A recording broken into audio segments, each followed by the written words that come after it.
Imagine the deep-sea world hundreds of millions of years ago, where terrifying marine monsters drifted through the darkness. Like a liquid theater of horror, cold and mysterious. But the scariest part, some of these creatures still dwell in the deep sea today. We've just never truly seen them. You might think, today's oceans are scary enough, with great white sharks and giant squids. But the terrors of the prehistoric oceans were on an entirely different level of nope. Now, imagine yourself 1,000 meters deep. Sunlight has long since vanished. The water pressure here could crush you instantly, and the temperature is just above freezing. Yet, in this pitch-black, silent, bone-crushing void, life manages to thrive. They aren't just surviving, they are flourishing, mutating, growing to massive sizes, and evolving highly efficient killing skills. Back then, the deep sea was a place where evolution went completely off the rails. No sunlight means no plants. So every creature here had to find creative ways to eat. Some evolved massive eyes, just to catch the faintest glimmer of light. Others simply gave up, allowing their vision to atrophy entirely. And some could even glow on their own, roaming the dark like underwater serial killers, carrying flashlights. Now, please join me as we meet these prehistoric sea monsters. Ophthalmosaurus, the dinner plate-sized eyes. Meet the ultimate deep-sea hunter from 150 million years ago. The Ophthalmosaurus had eyes the size of dinner plates, each eyeball measuring up to 23 centimeters in diameter, larger than most basketballs. You might think, big eyes, so what? What's the big deal? But these giant eyes weren't just for show. They allowed the Ophthalmosaurus to see clearly in total darkness, enabling it to dive into depths deeper than most modern nuclear submarines. This reptile could hold its breath for over 20 minutes and dive down to 914 meters. At that depth, it's so dark, you wouldn't be able to see your own hand in front of your face. Why take such a risk? The answer is simple. That's where the prey was. But even more shocking was its hunting efficiency. While other marine reptiles were splashing in the shallows for small fish, Ophthalmosaurus had already plunged into the abyss, using its giant eyes to catch the faintest bioluminescence. Larger than a dolphin, yet as streamlined as a torpedo, it even evolved bony rings around its eyeballs to withstand the crushing deep-sea pressure. Fossils of these creatures have been found across Europe, proving that in the Jurassic period, diving into the abyss to hunt tentacled monsters was a popular career choice for survival. It's a stark glimpse into the brutality of the Jurassic oceans. Baptanodon, the underwater owl of the deep. If Ophthalmosaurus ruled through sheer eye size, Baptanodon proved you don't necessarily need massive eyes to be a nightmare. At only about 3.6 meters long, it was practically a minnow in the world of prehistoric sea monsters. But what made it special were its forward-facing eyes. Most reptiles have eyes on the sides of their heads to keep a lookout for predators and avoid being eaten, but Baptanodon's eyes faced straight ahead, giving it 3D vision that would make a sniper jealous. And while its eyes weren't as exaggerated as Ophthalmosaurus, they still took up half its skull. Scientists speculate this little monster was a nocturnal hunter. When the giant mosasaurs fell into deep sleep after a day of carnage, Baptanodon was just getting started. It would cruise through the dark waters, using its precise binocular vision to ambush glowing lanternfish and squid, who thought the night was safe. Even more mind-blowing is that it evolved the hunting style of an underwater owl 70 million years before actual owls even existed. Lacking the speed during the day to chase down large prey, it simply transformed into the ocean's original serial killer at night. They once inhabited the waters of what is now Japan, long before the T-Rex even roamed the land. In the prehistoric seas of Japan, these small yet precise hunters were already on the prowl. Viperfish, the fang-bearing killer with a built-in crumple zone. A viperfish's teeth are so long that they remain exposed even when its mouth is closed. These are no ordinary teeth. They are fangs that curve back toward its own eyes, simply because there is no room left inside the mouth to house them. This fish's nightmare appearance has been polished for 15 million years, and honestly, it evolved to be perfect right from the start. If scaled up to human proportions, these fangs would be so long they'd drag on the ground as you walked. Its method of killing is even more brutal. Charge at the prey at full speed and impale them directly with its fangs. You might wonder, wouldn't such an impact shatter its own skull? The viperfish has a solution. They evolved a built-in crumple zone. The first bone behind the skull acts as a shock absorber, preventing its brain from being turned into mush with every strike. They lie perfectly still in the darkness, waiting to catapult themselves the moment prey passes by. One strike to pierce the target, no chase, no complex strategy, just pure, ruthless, lethal efficiency. Even scarier, they glow. Their bellies are covered in light organs to camouflage themselves from below, while a small fish-shaped lure on its back attracts prey from above. It is essentially a mobile death trap, dangling free food. Even now, they are still repeating this lethal routine in the deep sea. As we speak, There is likely a viperfish somewhere in the abyss, mouth full of fangs, waiting motionless for prey to fall into its trap. This state of existence has lasted for millions of years, and it will continue. Goblin shark, the slingshot hunter, unchanged for 125 million years. The viperfish is terrifying, but it's dwarfed by the goblin shark. The goblin shark's appearance looks like a creature made of spare parts, pinkish white skin, a flabby body, and a bizarre, protruding snout. But its true horror is hidden until it opens its mouth. It can launch its entire jaw forward by about 30 centimeters, like a second mouth within a mouth, snatching nearby prey with a maw full of needle-like teeth. It has used this exact hunting maneuver for 125 million years. Paleontological fossils show that prehistoric goblin sharks and today's individuals are almost identical. While other creatures were constantly evolving and trying new survival strategies, the goblin shark just stayed the same. And why change? It has almost no natural enemies in the deep sea. It simply floats in the darkness. When prey gets close to its face, it snaps its jaw out and drags them in. No chase, no struggle, only mechanical efficiency. The eeriest part is how rarely humans see them. Most shark researchers go their entire lives without seeing a live specimen, but they are indeed there, in the deep, towing their retractable nightmare mouths, doing exactly what they've been doing since before land plants appeared. Frilled shark, the eel-shaped meat grinder, unchanged for 80 million years. Speaking of sharks, there is another living nightmare. The frilled shark. From a distance, it looks unremarkable. Only when you get close do you see the terror. 300 teeth arranged in 25 rows, each one shaped like a miniature trident. Even miniature is enough to inflict fatal damage. This 8-meter-long shark is essentially a giant, swimming mouth, and this equipment has been in use for 80 million years. It moves through the water with eel-like, undulating waves, usually graceful in its posture. It strikes with sudden violence once prey is near, swallowing creatures half its own size whole. No chewing, no tearing, just straight into the belly. Even more unsettling is its stealth. By day, it hides in seafloor caves and crevices, only emerging to hunt at night. It almost never surfaces, which is why for the vast majority of human history, we had no idea it existed. Humans only found its teeth in ancient rocks, leading us to believe it had long been extinct. It wasn't until the 19th century that a fisherman accidentally caught one, revealing to the world that they never truly left. Anglerfish, the parasitic partners of the abyss. Some deep-sea monsters chose even more bizarre evolutionary paths. The female anglerfish comes with its own fishing rod, complete with a glowing lure at the tip. They stay motionless in absolute darkness, wiggling the lure to entice prey, then swallowing them whole as they approach. This is the oldest trick in the deep-sea book, but what's truly eerie is their method of reproduction. When a male anglerfish finds a female, he bites into her and never lets go. His mouth fuses with the female's skin, and their bloodstreams connect. Eventually, he becomes nothing more than a living, sperm-producing tumor attached to her side. This lifestyle has persisted for 50 million years. Even more radical, once the male attaches, his digestive system completely atrophies. He relies entirely on the female's blood for nutrients, waiting only to provide sperm when she needs it. Some females even carry multiple males at once, roaming the ocean with a small pack of zombie boyfriends. Swimming through the sea. Evolution's solution to the difficulty of finding a mate in the deep sea dark was to turn the male into a total parasite. This strategy works incredibly well. Today, dozens of species of anglerfish still use this terrifying model. The female handles all the hunting and survival, while carrying around a collection of what were once independent beings as biological sperm banks. It's perhaps the most unequal relationship in the animal kingdom. Yet both sides seem perfectly content with it. Tube worms, survivors of the volcanic vents for 430 million years. The anglerfish wasn't the first to thrive in extreme environments. To trace this lineage, we must go back for 130 million years.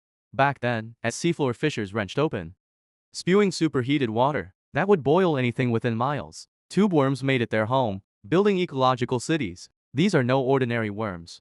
They learned to live in symbiosis with bacteria to survive next to hydrothermal vents. The bacteria consume the toxic chemicals spewing from the vents, and the tube worms feed on the bacteria. The entire system is self-sustaining, while any other organism attempting to live nearby would be eliminated by the toxic environment. Tube worms have no eyes, no mouth, and no way to hunt for themselves. They just need to stay in their tubes and let their bacterial roommates do the work. Over 400 million years later, they are still in the same areas, maintaining the exact same symbiotic relationship with the same bacteria. They remain the only creatures capable of surviving beside volcanic vents, while most life fought with all its might to avoid being cooked alive. The tube worm spent 430 million years perfecting the skill of turning poison into food, mastery at its peak. Coelacanth, the 66-million-year hide and seek champion. In 1938, a fisherman in South African waters caught a strange fish. When a museum curator saw it, they were stunned. This was a creature that was supposed to have gone extinct 66 million years ago. The coelacanth. It is the ultimate champion of hide and seek. While other organisms on the surface endured asteroid impacts, ice ages, and other catastrophes, the coelacanth hid in deep-sea caves, completely bypassing the entire modern era. For decades prior, scientists had only found coelacanth fossils, believing they had perished alongside the dinosaurs. The truth only surfaced with this capture. They dwell in caves about 183 meters deep, emerging only at night to hunt, living lives identical to those of their ancestors from eons ago. The 1938 discovery sent shockwaves through the scientific world. Bounties were even offered to collect more specimens. Yet, it took a full 14 years to find a second one. Behind this master-class stealth lies an evolution that has nearly ground to a halt. Modern coelacanths still retain their ancient fins, skull structure, and even their ovoviviparous reproduction method. While other species evolved and adapted, the coelacanth simply opted out inside its caves. Sea lilies, the 300-million-year-old flowers of the seabed. Some organisms chose an entirely different survival strategy. Imagine walking into a forest made entirely of animals. That was the scene on the prehistoric seabed. When sea lilies flourished, they could grow up to 18 meters tall, swaying in the currents like plants, using their tentacles to catch passing plankton. They are neither lilies nor plants, but animals that look like underwater flowers. They once formed forests stretching for miles, with some reaching higher than a 6-story building. They relied entirely on their bases to root into the seabed, waving tentacles to feed. This strategy was incredibly successful.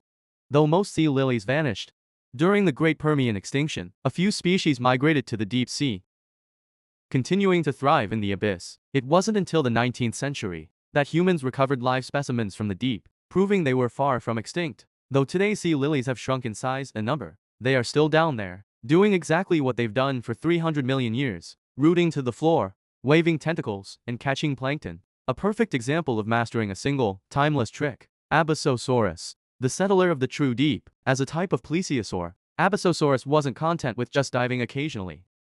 It chose the abyss as its permanent home. To do so, it evolved the densest bones of any marine reptile. These heavy, solid bones acted like internal weights, dragging it down into the endless dark.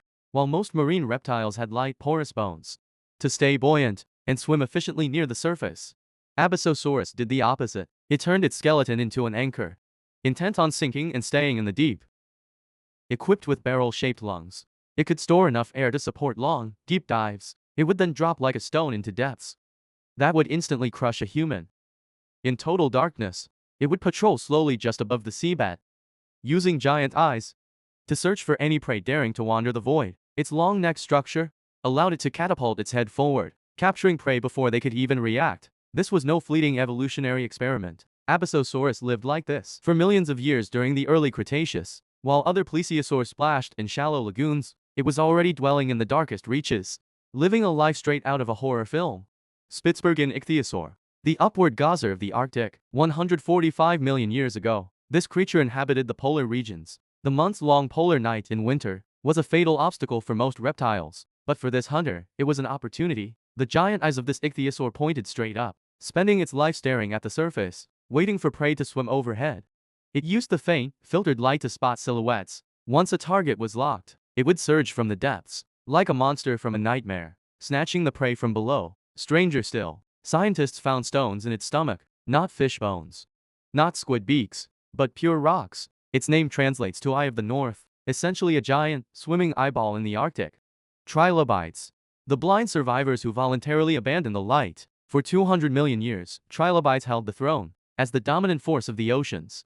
Their compound eyes possessed perfect crystalline lenses, offering vision superior to most creatures today. Yet, some trilobites set their sights on the abyss and chose to completely discard this advantage. Where their perfect eyes once were, only smooth, blank spaces remained. No pupils, no lenses, total blindness. They migrated into the darkest zones of the deep sea. For the next several hundred million years, they relied on antennae to feel through the silt, living as scavengers.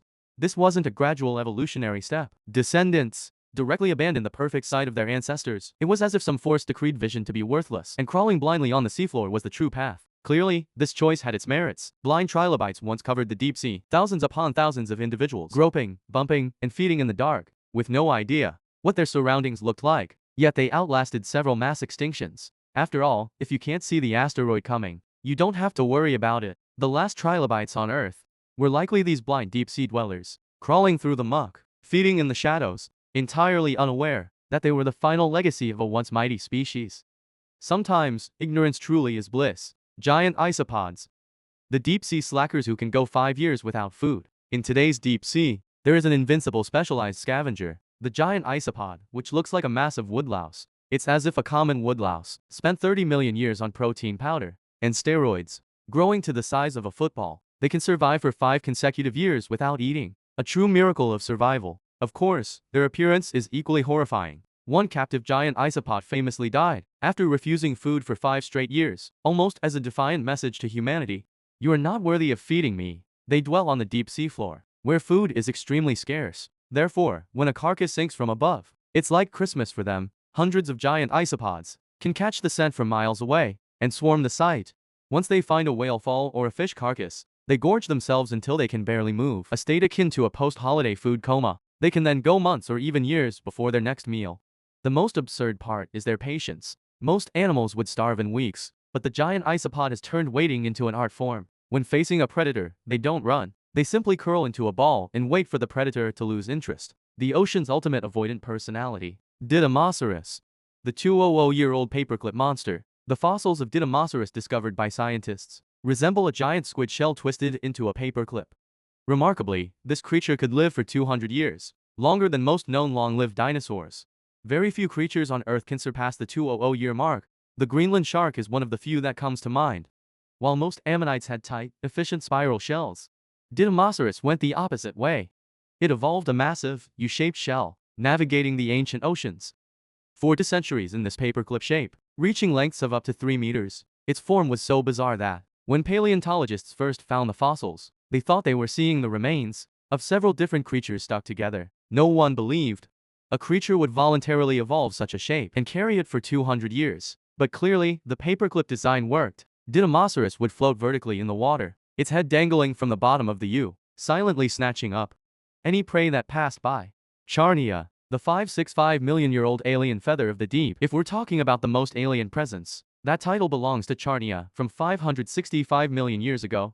At that time, fish, sharks, or any animal you'd recognize had not yet appeared, yet the deep seafloor was covered with these creatures that look like alien artifacts. Charnia was a 2-meter-tall living feather. No mouth, no stomach, no eyes, and no way to move. It's simply rooted to the seabed, swaying with the current, absorbing nutrients directly from the seawater through its skin. This state of existence lasted for millions of years. In an era before predators emerged, there was no need to fight for food, and no pressure for rapid evolution. Consequently, its form never changed. While other organisms were fumbling for a direction, it remained in a state of stationary absorption. They once formed vast meadows of feathers in the ancient seas. Thousands of individuals, perfectly still, absorbing chemicals from the water. Its body was covered in fractal patterns that repeated at any scale of magnification. This precise mathematical structure would look perfectly at home in a computer program. Yet, this was a miracle of natural evolution, created long before computational mathematics existed. Charnia left no descendants after its extinction.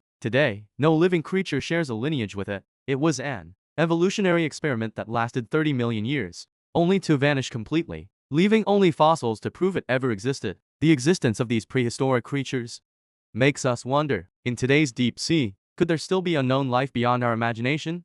Do you think they are still hiding in the unexplored depths? Let us know your thoughts in the comments. Alright, that's it for this video. If you enjoyed these topics, make sure to follow and join me in exploring more fascinating content. See you in the next one.